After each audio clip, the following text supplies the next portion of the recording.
This is the Roller Coaster Podcast, and I'm your host, Lucy Q. Life is a wild ride. It has twists and turns. It's scary, exciting, and downright fun. So throw your head back, arms in the air, and come along with me for the ride. Life is like a roller coaster, baby, baby. I wanna ride. If you have ever been through a divorce, you understand the feelings that it brings of being lost and overwhelmed.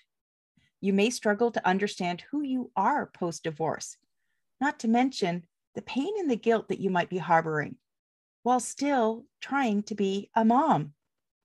You know that you need to be the best version of yourself, but where do you even begin? Joining me today is Erin Breeze, who pulls from her work in women's leadership, culture building, and conflict transformation, and her own divorce journey to create a different way to approach life after divorce. Welcome to the roller coaster, Erin. Thank you so much for having me. I'm thrilled to be here. So can you maybe start off by sharing what your journey has been and how it helped you develop this new outlook for post-divorce? Absolutely. I'd love to. And really, as with a lot of times in life, the thing that we end up creating comes from that lived experience. And so I am divorced and started to create the tools here at Happy Home as I was going through my own journey and realizing, I have a toolkit from my prior work, my professional work, as you mentioned, was in culture building and women's leadership and change management. And I saw that I had a way of having a positive outlook in the midst of this storm that I saw so many other women not have. And so decided to, how do I share what I happen to have just because I've spent 20 some years in these fields? How do I put it together and tailor it for this journey? And I also lived through divorce. My parents divorced when I was 13. And so it really was both this I'm getting myself through it and I want to share it with my peers, whoever else is also going through it. It also always has had this eye on what my mom could have benefited from, because it is such a huge life disruption. And I call it a divine disruption because I do feel that if it's here for us, it's on purpose for us.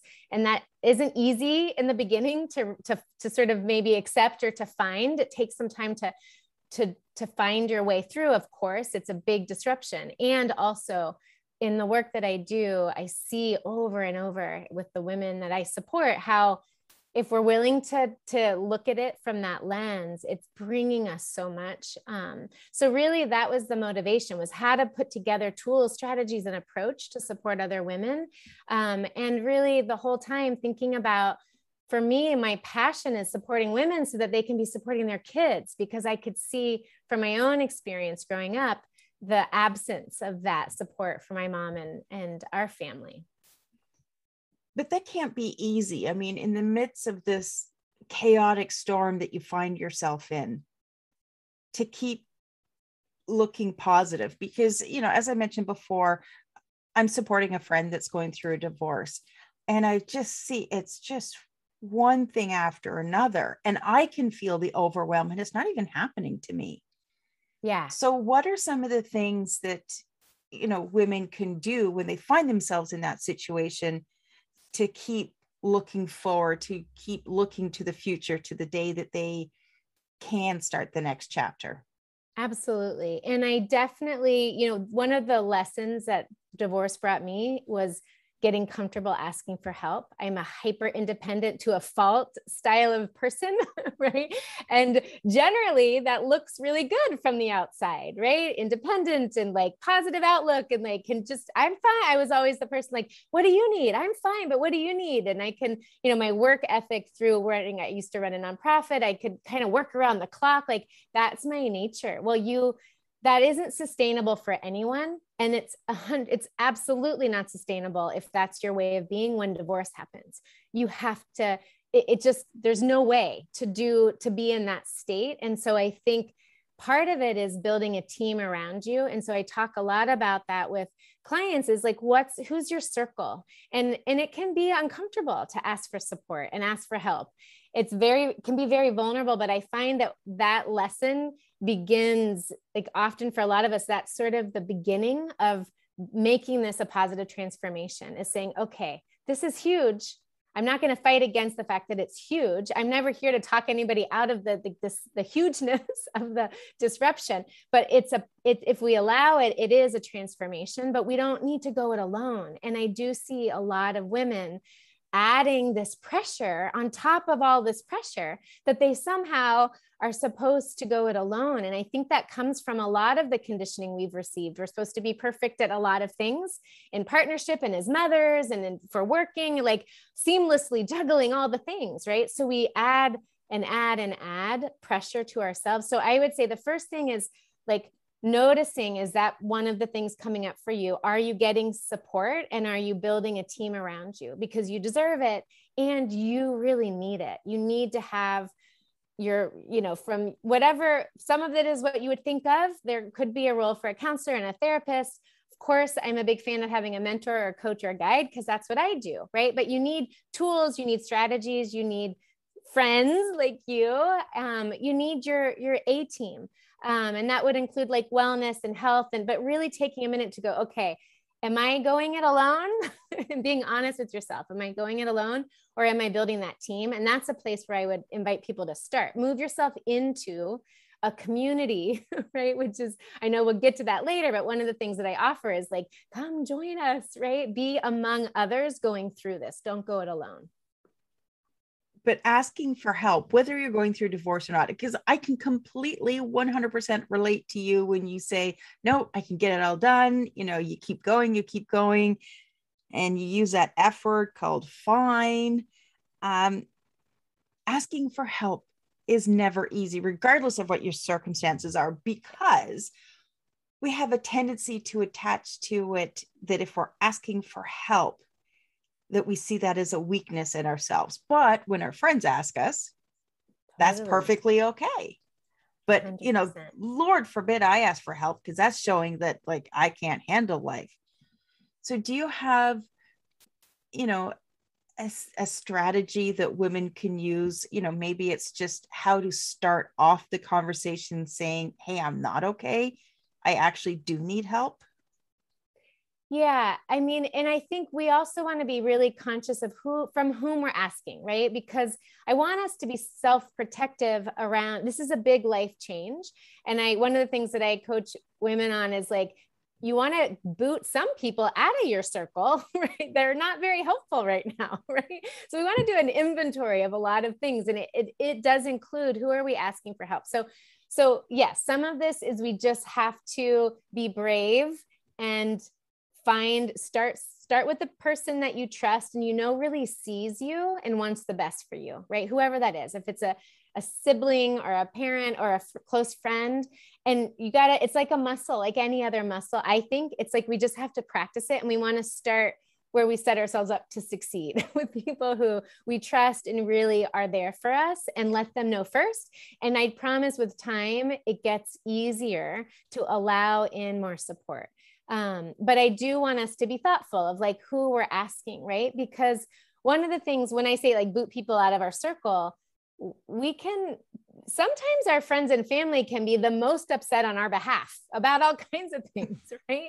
So that is not a good strategy. Like we don't want to enroll people in our fury or in our pain who aren't equipped with tools and strategies to help move us out, because that's one of the best ways to stay stuck in that reality, is to have lots of conversations with people enrolled on your behalf in fury or in unfairness or in this shouldn't have happened kind of stuff that can keep us stuck. But the first step really is start small. Let one person in, that closest friend or family member, and then build from there, and be conscious of who you're asking, and do move toward people who you want to build a new peer group. You just do. There's so much that shows us anytime you want to grow through something or achieve something, right? You want to make friends with people who are already doing the thing that you want to do, right? So you want to move yourself closer to those who, when you look around, are thriving after divorce, or if you're not facing divorce, whatever it is in your life, right? That some of this is just general strategy, whatever it is you want to accomplish, like befriend those people, put yourself in their space, right? So that you can more quickly kind of immerse yourself in what's working for them and find what then will work for you as well. And on the topic of removing people from your life, often as couples, our friends are other couples. And, I had this conversation with my friend where I said, you have to be very careful who you speak to, because they're either your friend or his friend. People will choose sides, and you have to tread very carefully until you know exactly who you can trust 100%. If you're not sure that person is 100% supporting you, then you're only inviting potential problems into the situation, because you have people that they tend to play both sides. Yeah. And I would say, part of what my mission is to transform not just the experience for those of us who are living it, but also our conversation around divorce, right? And even this idea that everybody's going to choose sides doesn't have to be that way, but it usually is that way. Usually, yeah, it usually is that way. That's a reflection more on what people see as possible. It's just old paradigms run amok. Right? That there's somehow something wrong has happened. Somebody's to blame. Somebody has failed. And therefore we must choose sides. Like that's even old thinking, right? And then what happens, because this is just what the brain does, we find evidence to support that. So most of us can much more quickly think of those really entrenched situations, right? Versus examples of people who actually have some friends who are able to be in everybody's lives because they're part of potentially the family's life, right? For the first time this summer, I had a sleepover with my former in-laws. They live in Wyoming. I was back visiting family in Colorado. I currently live in California. And I was aware of how unusual that is. And that's unfortunate, right? That I could stay with my daughters and their grandparents, my ex's parents, right? Because we're all a family. So I think part of this too is about we each get to choose how this is going to go, right? For ourselves. And of course, we can only control ourselves. So what our ex and their family and all the things, yes, there's certain realities of what may or may not be possible in that reality of what those others are going to, allow and participate in. But I just want to say that even that idea of choosing sides, it doesn't have to be so black and white. And part of what I find really encouraging and inspiring in the work is there are more and more examples that really show the gray and how this can go, both for the individuals involved, but then ultimately this is about the children, if there are kids involved, which of course is my focus. So the women that I work with are all raising kids with this other person. And how do we really create different possibilities? It's really about different possibilities. But I agree with you for sure. In the beginning, especially when there's so much there is this huge disruption, this explosion and lots of turbulence and all the things that we and I think it's good life advice in general. It's sort of the 4 agreements, right? It's be impeccable with your word. One of the 4 agreements. It's just be conscious of who you're speaking with. And I couldn't agree more. If people are involved, want to be thoughtful about what you're sharing for your sake and for theirs, so that everybody can be as comfortable as possible as things start to settle in. So you've mentioned that you're trying to change the conversations around divorce. What are some of the other topics that you're looking at, changing that conversation around? Yeah, well, the first one is the sense that divorce means failure. A lot of the suffering that I see is because people feel that they failed. And so that's often where I begin in the work, is really looking at somebody's relationship to whether they're living out a sense of failure. And then for moms, there's also living out this sense of guilt that now that divorce somehow has all of these less thans for their children, right? So those would be 2 really big ones. The first is this looking at divorce. And I say this often, it's not a failure. And this whole idea that we can reduce human relationship down to pass fail, to me, it's just a ridiculous thing to attempt to apply. Well, it's like blaming a tree because it's fall. and the leaves are falling off. Oh, It's like, I love that. it's just going to happen. You know, it's not, Right. the tree didn't do anything wrong. It's just a season. It's just a season, but for lots of reasons we won't get into now that have to do with like the institution of marriage and the histories here, right? Yeah. Like there's this idea that marriage is measured by longevity, right? Because originally that's all that really mattered was the longevity of the legal contract. But we have evolved way past that. You look at how many people that are living in, you know, what they consider loveless or sexless marriages. Just because you've been together for 40 years doesn't mean that it's a healthy relationship. 100% not. And so I often say, and it's not easy to hear, especially in the early days, that not all marriages are intended to last. How do I know? Because they don't. Right? So I'm not a psychic here reading the future. They don't. And so we know that they aren't intended to last. And that's one of the things that's like a hallmark belief in my approach is really anchoring into that everything that's happening in our lives is here for us, not happening to us, which is not how it feels in the beginning. So if somebody's listening and you're newly going through this, please know you don't need to feel that yet. Take some time, but I promise it's possible to even feel that your divorce is here for you and that the journey that's available to you now, this awakening that divorce can bring is really this. It is an invitation to awaken, but it does, if we're trapped in thinking, and I love how your podcast, how you explore mindset in so many different ways, right? That we have to look at how we're thinking. What meaning are we making? What story are we telling about divorce? Because if the story all day long is I'm a failure, then we're going to experience the feeling of I'm a failure, right? And so we need some help to look at the thought process, the mindset around divorce and what's the story that I'm telling myself, because the experience that we live, of course, is completely we're manufacturing our lived experience based on the story we're telling in our brain about our life, right? So we have to look at that. So really looking at this idea, it's not a failure. Your marriage was just not intended to last. And I promise within about 20 minutes with anybody who's going through divorce, I can help you see why it was not a place for you to stay. Nobody gets divorced if they were in a thriving marriage where all of their needs and their purpose and their safety and their joy, like all those things, there is something, otherwise it wouldn't be where it is. Right. And so we have to sort of work there. And then the other one, as I was saying earlier, is this like whole mom guilt thing that happens that now moving forward, my children's lives are inherently less than because of divorce. And I love talking about divorce advantages because I see lots of them. And I feel like there are advantages that even our married or single friends can learn from as well. So what are some of those divorce advantages?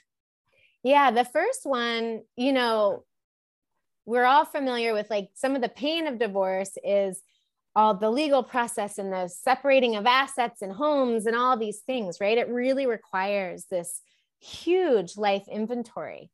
But to me, that's actually this gift of having a pause in your adult life, especially if you are an adult with children, to do that type of an inventory, because I hear from so many women, and I think you've shared this too about yourself, that like partnership and motherhood can really create a fog of who am I? What were my passions? And it was just, you do get caught up in the busyness of life. And, according to some people, I got married young. And I don't even know if I ever really asked myself those questions. And, you get married and you're buying a home, you're building your home together and you're having kids. And all of a sudden you wake up and you're like, what? Exactly. What is it? Who am I?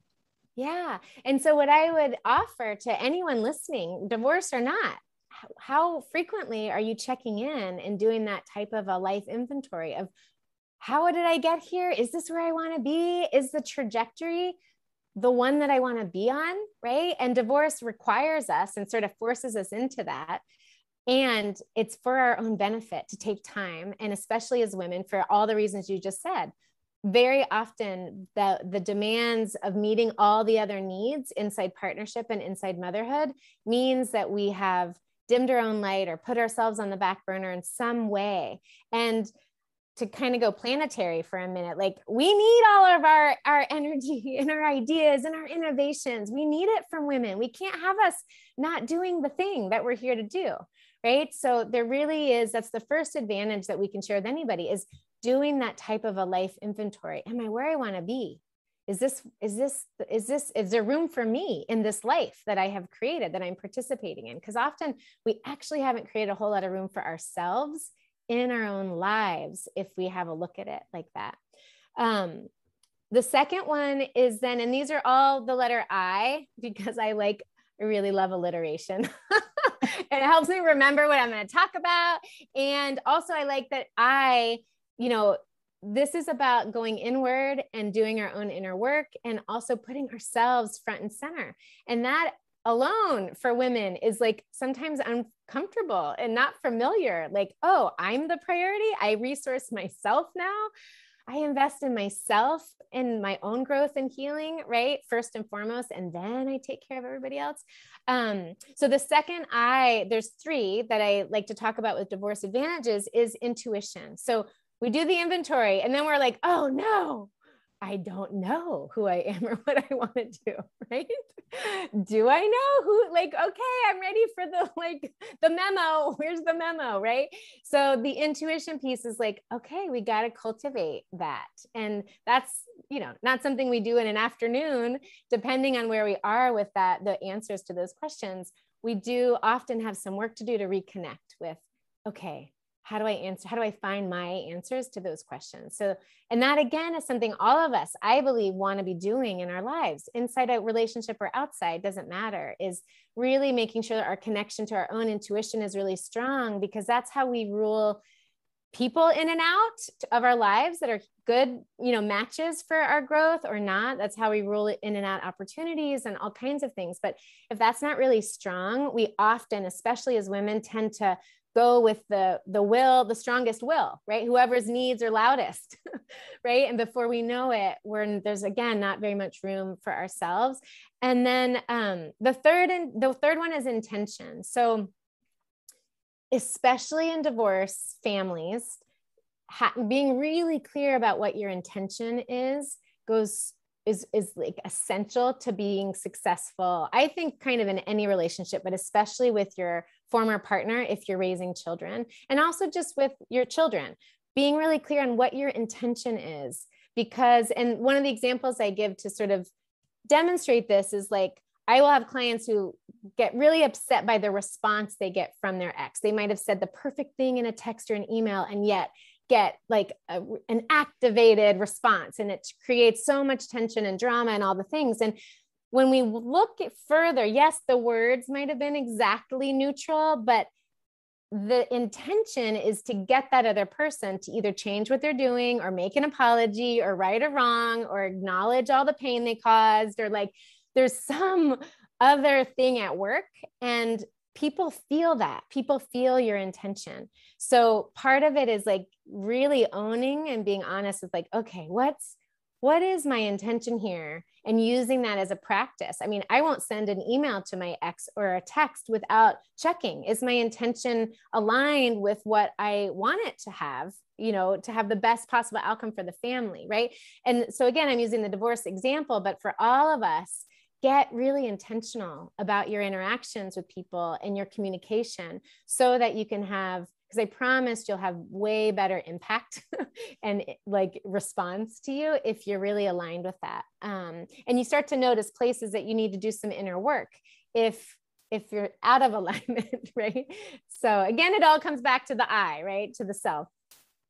It does. And, your three I's of inventory, intuition, and intention, whether it is divorce that you're going through or, what I went through was basically just hitting rock bottom. It was through implementing all of those three things that I was able to create the turnaround. And this is the thing, while you're in that moment of pain and desperation, you may think that what we're saying right now is just a load of BS. But I can 100% say that if you do the work, and this is speaking from my experience and all the people that I've interviewed on the podcast, when you do the work, your life truly transforms. And although the person that's sitting in pain may not believe who they will become, who they do eventually become, they can look back and go, wow, look how far I've come. Absolutely. And that's, we were talking about some of the ways that I want to change the divorce conversation and sort of the myths to bust. And I think you're touching on such a powerful one, which is this idea that life is supposed to be without struggle somehow, right? Because most of us would do just what you're saying. We point to the rock bottom or the really hard things as these like places where we found who we were and grew and all of this. I mean, let's face it, Disney didn't write into the fairy tales that Cinderella hits rock bottom. I mean, nobody wrote that story. Yeah. We're sold these stories, these picture perfect stories of what life and marriage is. And then when we start to encounter the challenges, we either A, think we're broken, B, think we're failure, or C, you just give up. And that's not real life. Real life is not that Disney happily ever after. Right. And it's one of the other things that within the divorce community, I do point to as this another advantage. Now, this one, you have to have the divorce for this particular advantage, but it's that your divorce can be, but for you, it could be whatever it is, right? That represents what rock bottom means to you is like talking to our kids, telling them about that journey, right? So that they understand it is not this like the Hollywood, the Disney, that's not what we're measuring a happy, fulfilling life by, that we're actively rejecting that and showing our vulnerability, showing our disappointment when things didn't go how we want. But then through that, our resilience and how to face adversity, all the things that the end of the day, we want our kids, we say anyway, to know how to do, right? Is to rise up even when things happen, right? So we can use those as, I think, a part of the most important part of our sort of parenting duty, right? Is an obligation is to help our kids see mistakes are, and like all of this is actually what life is about. That's where the beauty comes from, is in all of these moments. And it's definitely been something I've been intentional with sharing with our kids. Our kids are young adults. They're 19 and 22. So, we do have these conversations. I have shared with them, they've seen what I've been through, and I've shared with them. And I've even shared with them, hey, look, I wasn't at my best at this point in time. I let you down. And having, being vulnerable with your children and having those conversations. And it has brought us such a close and unique relationship that, we wouldn't have if I wasn't able to be vulnerable like that. Absolutely. It's such a gift. It is a gift. Now, Erin, as we wrap up here, do you have any final thoughts or words of wisdom that you'd like to share with our listeners? Well, I definitely want anybody who's listening who is facing divorce and going through the turbulence to know that you're not alone and you don't have to go it alone. And so I'd love if this resonates, my Facebook, my free group is here for them and for them to move into community. So really for anybody going through the hard stuff, don't do it alone. And there's so much support for the journey. So for sure to do that. And that group is it okay if I give you some? Yeah, absolutely. Yeah. So that's called Happy Home Divorce Family Thrives, is my free public Facebook group. I also have a new little, it's a podcast. I call it a car cast because I do it in my car on one of my commutes. To take my girls to, long story, but I live in Long Beach. My ex is now relocated to Redondo. So I have quite a commute now as part of our back to school life.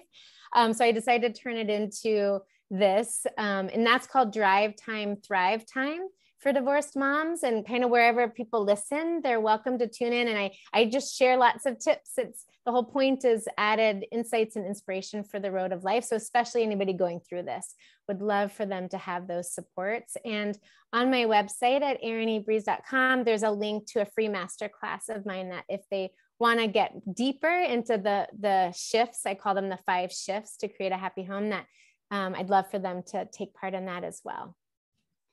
If you're looking to connect with Erin, make sure you check out the show notes. I will have all of the links in there. And Erin, thank you so much for joining me today and sharing your story. Thank you so much for having me. It's been a pleasure.